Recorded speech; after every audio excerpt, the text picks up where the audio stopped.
Okay बच्चों, तो आज के इस प्यारे से वीडियो में हम लोग बात करेंगे कि जेई मेन जनवरी अटेम्प्ट के लिए 2026 जनवरी अटेम्प्ट के लिए इनऑर्गेनिक केमिस्ट्री को कैसे करना है। ठीक है, कैसे करना है उसके बारे में हम लोग बात करेंगे।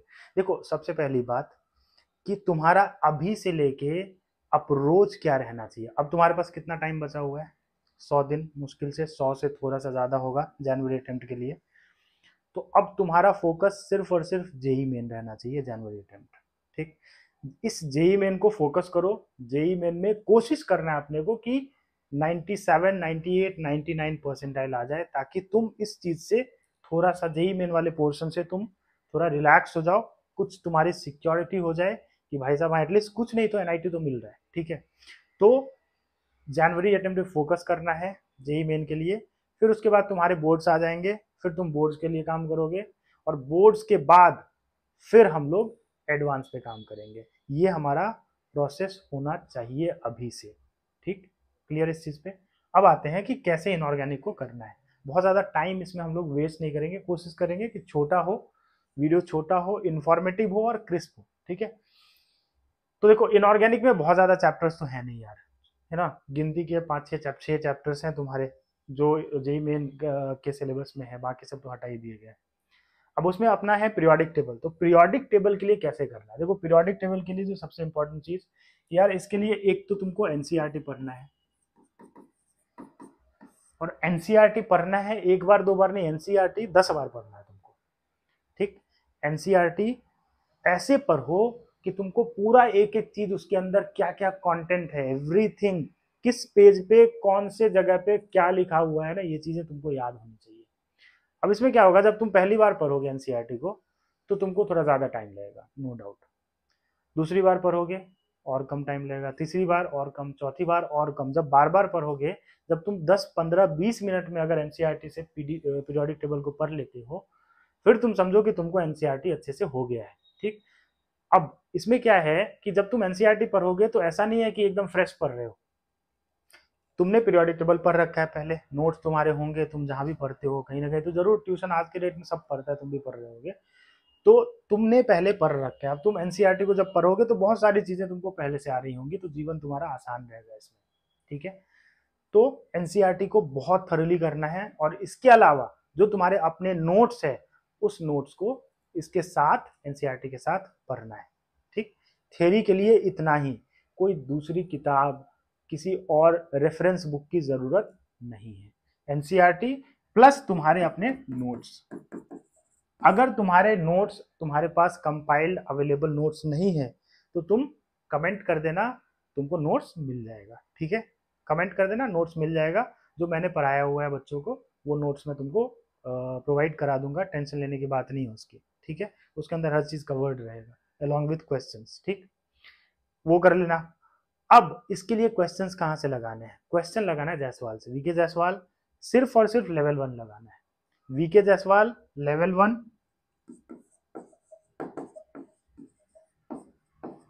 लेवल 1 और प्लस पीवाईक्यू। एक बात ध्यान रखना, पीवाईक्यू पिछले 5 साल का करना है, 5 साल से ज्यादा का पीवाईक्यू करने की कोई जरूरत नहीं है।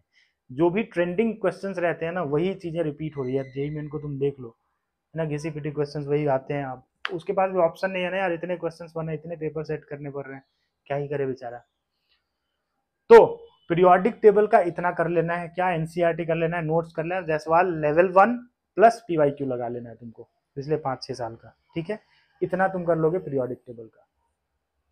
अब आते हैं केमिकल बॉन्डिंग। यार केमिकल बॉन्डिंग एनसीईआरटी से काम नहीं चलेगा। Chemical bonding one of the most important chapter है, बहुत ही प्यारा चैप्टर है। केमिस्ट्री सिखाता है तुमको केमिकल बॉन्डिंग। ये एक ऐसा चैप्टर है जो तुमको केमिस्ट्री सिखाता है। अब तुमको केमिस्ट्री सीखने का तुम्हारा उम्र रहा नहीं, तुम्हारा निकल चुका है उम्र, तो अब तुम क्या करोगे? अभी तुम्हें मार्क्स पे फोकस करना है कि कैसे नंबर लाना है एग्जाम में। मुझे कितना आता है इससे मुझे कोई फर्क नहीं पड़ता है, मैं एग्जाम में मार्क्स ला रहा हूँ कि नहीं, मुझे, मेरे को स्कॉलर नहीं बनना केमिस्ट्री का। अभी अभी मेरे को सिर्फ फोकस करना है कि मेरे को जेई मेन में कैसे अच्छे मार्क्स आ जाए। ठीक है भाई, तो केमिस्ट्री में केमिकल बॉन्डिंग का एक बहुत ही इंपॉर्टेंट रोल है। केमिकल बॉन्डिंग को तुम एक बार एनसीईआरटी रीड कर लेना बस, और तुम अपना जो जो भी तुम्हारा नोट्स है उस नोट्स को रेफर करो। ठीक, कोई जेडीली वेडीली पढ़ने की जरूरत नहीं है, अभी टाइम नहीं है तुम्हारे पास उतना कि अभी जेडीली बैठ के उसको रेफरेंस बुक लेकर उसको बैठ के पढ़ रहे हैं, नहीं। तुमने तुमने नोट्स, तुम्हारे पास नोट्स होगा, नोट्स को पढ़ो। नोट्स पढ़ने के बाद तुम जायसवाल के लेवल 1 लगाओ। सबसे पहले इसमें एनसीईआरटी एक बार पढ़ना है, वन टाइम रीड। ठीक, उसके बाद तुम्हारा अपना जो भी नोट्स है, नोट्स को रेफर करो। ठीक है, नोट्स को अच्छे से कर लो। अगर नोट्स नहीं है, अगेन तुम कमेंट कर देना, नोट्स तुमको अवेलेबल हो जाएगा। ठीक है, उसके बाद तुम जायसवाल का लेवल 1 लगाओगे। जायसवाल लेवल 1 लगाओ, और उसके अलावा तुमको पीवाईक्यू करना है। सेम चीज, पीवाईक्यू बहुत पुराना पीवाईक्यू नहीं कि 1990 का है ना, 2000 का, 2002 का, 2004 का, उसका कर रहे हैं, उससे कोई फायदा नहीं होगा। उस टाइम पे IEEE थी, वो अलग दौर था, ये अलग दौर है। ठीक है, इसलिए उतना पुराना सवाल करने का जरूरत नहीं है। कुछ पहले अलग अलग अपने स्टेट का एग्जाम होता था, वो बच्चों को देखता हूँ क्वेश्चन लेके आ जाते हैं, अजीब ही क्वेश्चन रहता है, कोई पॉइंट ही नहीं है उन चीजों को करने की। जो अभी चल रहा है, जो अभी क्वेश्चंस, जिस टाइप के क्वेश्चंस पूछे जा रहे हैं, उस टाइप के क्वेश्चंस को प्रैक्टिस करना है। तो एनसीईआरटी एक बार रीड कर लेना, नोट्स को थॉरोली कर लो, नोट्स नहीं है कमेंट कर देना, और जायसवाल का लेवल 1 लगाओ, और उसके साथ पीवाईक्यू करो। इतना मिनिमम, बेयर मिनिमम मैं बता रहा हूँ, इतना करना है। इसको कर लोगे, इसके बाद कुछ और करने की जरूरत है। अगर कुछ इतना कर लेते हो, फिर मैं तुमसे बात करूंगा। Don't worry, I will be connected with you all through multiple videos. अभी डेली ही हम लोग एक दिन 2 दिन बीच करके वीडियो करते रहेंगे, तो कमेंट में हम लोग बातें करते रहेंगे। ठीक है, अब आते हैं पी ब्लॉक पे। ये केमिकल बॉन्डिंग हो गया। अब आते हैं पी ब्लॉक पे। देखो, पी ब्लॉक में बहुत सारा चीज है जो डिलीटेड भी है, बहुत सारा पोर्शन हटा दिया है। तो भाई बहुत इंपॉर्टेंट ये होता है कि तुमको सिलेबस पता होना चाहिए कि पी ब्लॉक में है क्या सिलेबस के अंदर। जो सिलेबस में है उसी को एनसीईआरटी लाइन बाय लाइन पढ़ना है। एनसीईआरटी लाइन बाय लाइन, कुछ और पढ़ने की जरूरत नहीं है, सिर्फ और सिर्फ एनसीईआरटी पी ब्लॉक में। Only important thing for block chemistry is NCERT. तो एनसीईआरटी पढ़ना है, सिलेबस तुम्हारे सामने होना चाहिए, सिलेबस से ज्यादा पढ़ने की जरूरत नहीं। जो सिलेबस में है वही पढ़ना है, एनसीईआरटी पढ़ना है। अगर मान लो तुमको सिलेबस समझने में दिक्कत हो रहा है, कमेंट करना, मैं सिलेबस पे क्या क्या सिलेबस में है और कैसे पढ़ना है उसको, वो मैं उस पर एक सेपरेट वीडियो बना दूंगा। बट आज के वीडियो को, चूंकि मैं चाह रहा हूँ छोटा वीडियो रहे, इसलिए आज के वीडियो में बहुत ज्यादा उस पर बात नहीं करेंगे। अगर तुमको फिर भी चाहिए कि सर सिलेबस वाइज मेरे को गाइड कर दो कि कैसे मुझे पी ब्लॉक पढ़ना है, राइट, या बाकी चैप्टर्स कैसे पढ़ने हैं, तो उस पर अलग एक वीडियो हम लोग बना लेंगे। और इसके लिए सिर्फ और सिर्फ एनसीईआरटी, सिर्फ और सिर्फ ओनली एनसीईआरटी पढ़ो, कुछ और पढ़ने की जरूरत नहीं है, कोई क्वेश्चंस लगाने की जरूरत नहीं है, एनसीईआरटी पढ़ना है बस, कोई क्वेश्चन नहीं। पीवाईक्यू, अगर तुम पिछले 5-6 साल का, 5 to 6 ईयर्स का पीवाईक्यू अगर लगा लेते हो तो दैट विल हेल्प। अगर तुम 5-6 साल का पीवाईक्यू लगा लेते हो तो that will definitely, that will add up to your confidence कि एक बार तुम पढ़ते हो और सेम क्वेश्चन तुम जब लगाते हो तो तुम्हारा कॉन्फिडेंस बूस्टअप होता है। But at the end of the day चीजें याद रहेंगी तो तुम कर लोगे क्वेश्चन। ब्लॉक्स में क्या है, कोई कॉन्सेप्ट नहीं है, बहुत गिने चुने कॉन्सेप्ट हैं, वही इनर्ट पेयर इफेक्ट, वही सब चलता रहता है ना। Lanthanide, actinide contraction, transition contraction, inert pair effect, वही सब चलता रहता है। कुछ कुछ इंपॉर्टेंट स्ट्रक्चर्स हैं P4O10 वगैरह के, काइटिन ऑर्गेनिक बेंजीन वगैरह, ये सब थोड़ा ब्राउनिंग टेस्ट वगैरह आ जाएगा, तो वो सब चीज सब है एनसीईआरटी के अंदर। कुछ कुछ स्ट्रक्चर्स नहीं है तो वो केमिकल बॉन्डिंग में आ जाता है, वो केमिकल बॉन्डिंग के टाइम पे चीजों को करवाया जाता है, वो तुमको आता होगा। ठीक है, पीवाईक्यू लगाओगे, कॉन्फिडेंस बूस्ट होगा। तो 5-6 साल का पीवाईक्यू लगाना, बट एनसीईआरटी बार बार पढ़ना, रिपीटेडली मिनिमम 10 बार पढ़ना है, ताकि पूरा रटा जाए। ठीक, I am speaking from my personal experience, PYQ को बहुत इंपॉर्टेंटली अच्छे से करना है। ठीक है, अब आते हैं हम लोग डी एंड एफ ब्लॉक पे। देखो, D and F block exactly P block के जैसे काम करेगा। डी एंड एफ ब्लॉक के लिए सेम चीज है कि तुमको सिर्फ और सिर्फ एनसीईआरटी पढ़ना है।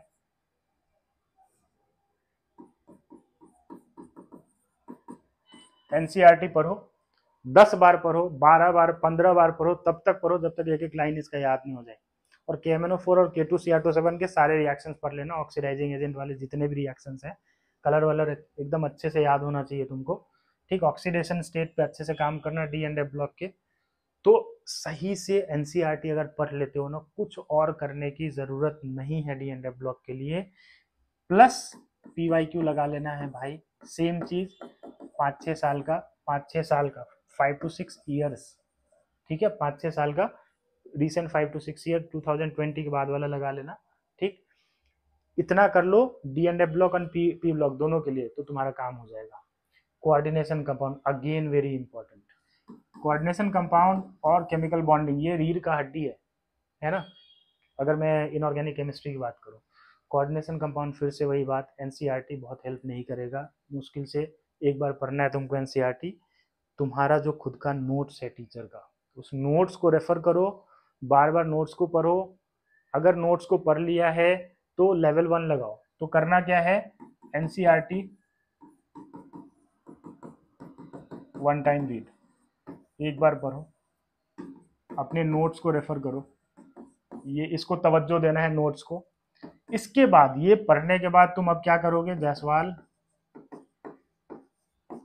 फिर से लेवल 1 लगाओगे, प्लस 5 to 6 years के पीवाईक्यू लगाओगे, that's all. This is the bare minimum you need to do. और इसमें ध्यान रखना कुछ कुछ इंपॉर्टेंट चीजें हैं, राइट। जो कलर वाले पोर्शन पे अच्छे से फोकस करना, ठीक। ऑक्टाहेड्रल कॉम्प्लेक्स पे बढ़िया से फोकस करो, राइट।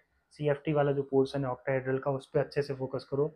आईयूपीएससी नोमेनक्लेचर सिंपल चीज है, आईयूपीएससी नोमेनक्लेचर पे बढ़िया से फोकस कर लेना, राइट। और थोड़े आइसोमेरिज्म के क्वेश्चंस देख लेना, ये सब थोड़ा ध्यान रखना। और जो एक्सेप्शनल कॉम्प्लेक्सेस है ना, जिनके एक्सेप्शनल हाइब्रिडाइजेशन आता है, ट्रांसफेरेंस वाला केस होता है, राइट, उन चीजों को बढ़िया से दिमाग में रखना। और नोट्स को रेफर करो। अगर तुम्हारे पास अगेन नोट्स अगर नहीं है, कमेंट करोगे, मैं नोट्स तुमको अवेलेबल करवा दूंगा।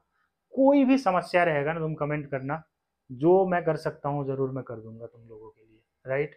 बट तुमको मेहनत करते रहना है, मैं अपना कोशिश करूंगा तुमको जो भी रिसोर्सेज अवेलेबल करवा सकूं, जो मैं तुम लोगों को हेल्प कर सकूं वो कर दूंगा।